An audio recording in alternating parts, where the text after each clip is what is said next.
Who do you admire most? This is a question I've been asked many times during job interviews. Every time, I answer the same way. My mother. My mother raised my twin sister and me all by herself. Our father divorced her when we were very young, and I don't remember him at all. I always thank my busy-looking mother on Mother's Day, saying, "Thank you for everything. You don't need to thank me. It was the path I chose, even if it meant taking your father away from you," she always said. According to what my grandmother told me, the divorce was due to my father's infidelity. I think I would be incredibly shocked if I were in her shoes, but I have never seen my mother show weakness or complain. She's always been a cheerful, bright, and energetic person. I'm so different from her that I sometimes doubt I was born to her. I'm quite sensitive. As a child, I was often made to cry by my classmates. Now that I'm an adult, I don't cry anymore, but I've become a man who struggles to speak up. That's why I always want to be like my strong and cheerful mother. I've thought this way for a long time. "Oh, you should have gone to the Grand Canyon when I was there." That loud voice on the phone was my twin sister, Ashley. Ashley is the complete opposite of me, inheriting our mother's strong personality. She can be a bit too assertive sometimes. "No, it's a treat for Mom. I can't always accommodate your schedule." I can talk back to Ashley, at least. After graduating middle school, the smart Ashley went to a boarding school on a scholarship, and we've lived apart since. As for me, I struggled with studies and started working part-time right after middle school. But recently, seeing everyone my age graduating from university, I decided to start job hunting. Finding a job as a high school dropout wasn't easy, but after about a year of balancing part-time work and job hunting, I finally got a job. With my first paycheck, I decided to take my mother to the Grand Canyon. Ashley, having graduated from high school, now works at an apparel shop in New York. Waiting for her to come home could mean waiting forever. So I decided to go with just the two of us. She's always been a bit selfish. Well, that's sad to hear, but okay, let's go again when I come back. Sounds good, we'll do that. So, the plan to treat Mom to a little trip was settled. My salary is on the lower side, especially considering it's my first paycheck.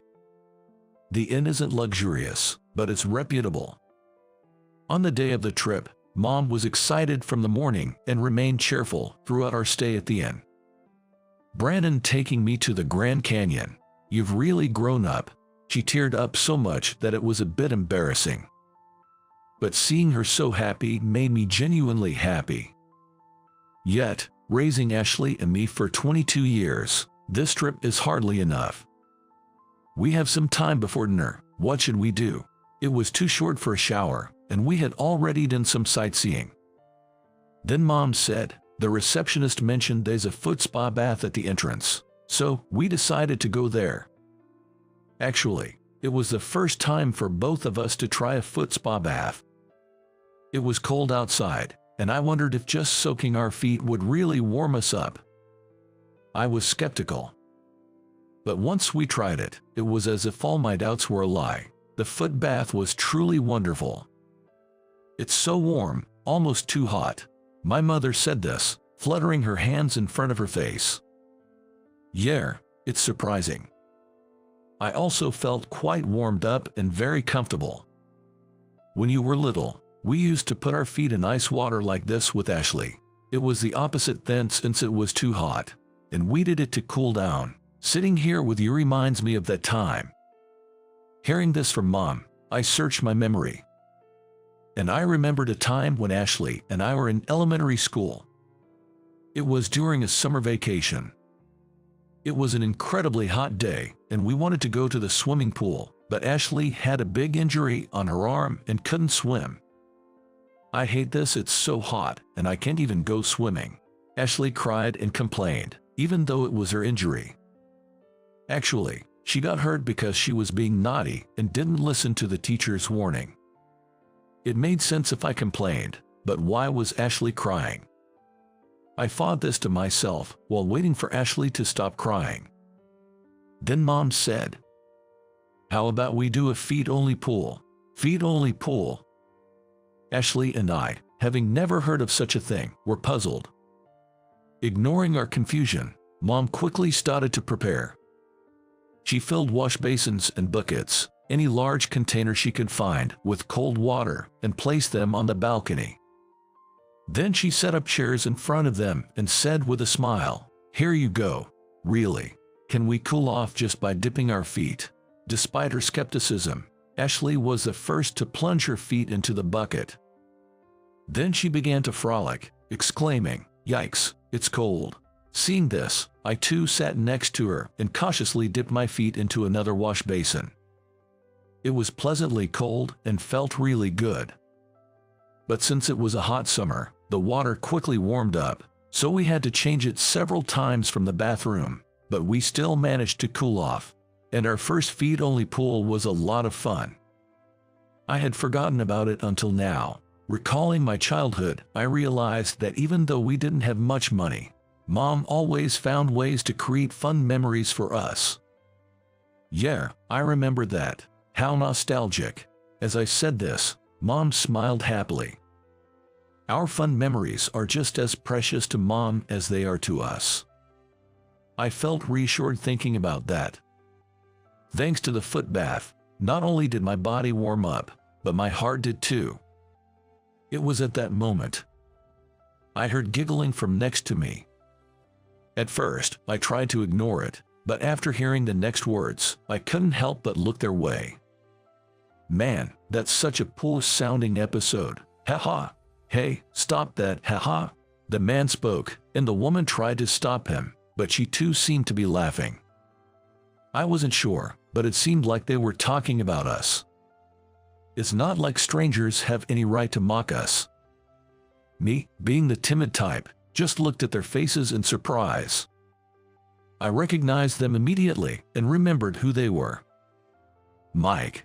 I accidentally said his name out loud, and he looked surprised at first, then laughed even louder. He was Mike, a classmate from elementary to middle school. He always targeted me for being timid and tearful. He always pointed out my shortcomings, calling me poor or dumb, my least favorite classmate. I never wanted to see him again. I should have pretended not to know him, but the words just slipped out. It seemed like Mike hadn't realized it was me he was mocking. That in itself is questionable. "Who is that? Someone you know?" The woman with Mike asked him that. Then, I feel like I've seen him before, but who was it again?" I was shocked to hear that. To me, Mike was almost like a trauma, having caused me so much pain. I remembered his name immediately, even after nearly 10 years. Yet, to him, I was so insignificant that he couldn't even remember my name. Him remembering wouldn't heal my past wounds or change anything. But the fact that I remembered so vividly while he didn't, made me feel frustrated and sad. And I also wondered what my mother, standing behind me, was thinking. I felt guilty for making her experience this during our supposed filial trip. Even as an adult, I couldn't stand up for myself. Seeing my silence as an opportunity, Mike continued his taunts. "Now I remember, you were the guy who got bullied. Didn't go to high school, right? A middle school dropout from a single-parent poor family. That's what people said. Middle school dropout, single-parent poor family." It hurt to hear that, but it was all true. But what's wrong with that? Why should it be laughed at and ridiculed? Others might see it as miserable, but I've done my best. I wish I could say that back to him, but I couldn't find the words. I worked part-time with only a middle school education, overcame job hunting, and became a working adult. I thought I had changed, but maybe I hadn't progressed at all. I was so frustrated that I clenched my fists on my knees. That's when, "Hey man, what did you just say?" A deep, authoritative voice came from in front of me. Looking in the direction of the voice, there was a large man with tattoos on his arms. Of course, he wasn't someone I knew, but even Mike seemed surprised. Normally, I'd avoid such a scary person, but his words seemed like he was standing up for me. Confused and stunned, I listened as the man continued. "What did you say? Something about a middle school dropout." He wasn't raising his voice, but his presence was so imposing. Mike seemed overwhelmed by his presence. I just said he's like a middle school dropout from a poor single-parent family," Mike replied, and the man pressed on. "Yeah, that's what you were saying. And what's so funny about that? You were laughing pretty hard. Tell me." "No, not really." Mike couldn't talk back, overpowered by the man's presence. Even I, supposedly being defended, was too scared to speak. The tension was so thick. "Whatever kind of upbringing you had, man, making fun of someone here with his mom is nothing to be proud of. If you went to high school and college and still don't get that, then being a middle school dropout was the right choice for you." The man said this and then turned to me with a smile. His smile was intimidating, missing some teeth. But his expression and words conveyed that he was a genuinely warm person. Mike, looking embarrassed, quickly left the footbath, and the woman followed him. Thank you," I managed to say to the man, still a bit nervous. Then, "Don't mention it. I didn't do anything worth thanking for. I just spoke up because it pissed me off. Don't worry about it." He said this and laughed again. And then, I realized that his words resembled something I had often heard before. "It's the path I chose, so you don't need to thank me." Those were the words my mother kept saying. Throughout this whole incident, Mom had been silently observing. Being the strong and decisive woman she is, she probably had many moments where she wanted to speak up. Mom remained unchanged, her face alight with a cheerful smile, even after encountering Mike.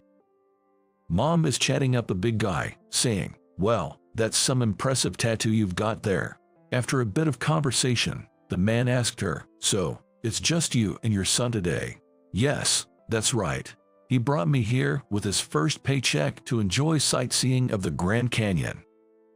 When Mom responded like that, the man said, "You've got a good son there. Maybe I should give my mom back in the countryside a call. Really, thank you." Then he disappeared towards the lobby. "People can be unexpectedly nice, huh?" Mom said casually, making me feel reassured. And I felt grateful for the man's presence too. Without the two of them, I would probably still be sulking about how the Grand Canyon trip was ruined. After that, I never saw the man again, but we had no more problems and enjoyed the rest of the trip with my mother. Persisting in what you believe in with strong will, without seeking thanks or reward, I reflected. This attitude must surely be saving many people without the person even realizing it. My mother, who raised Ashley and me, and that unknown man. From that day, the number of people I admire grew to 2,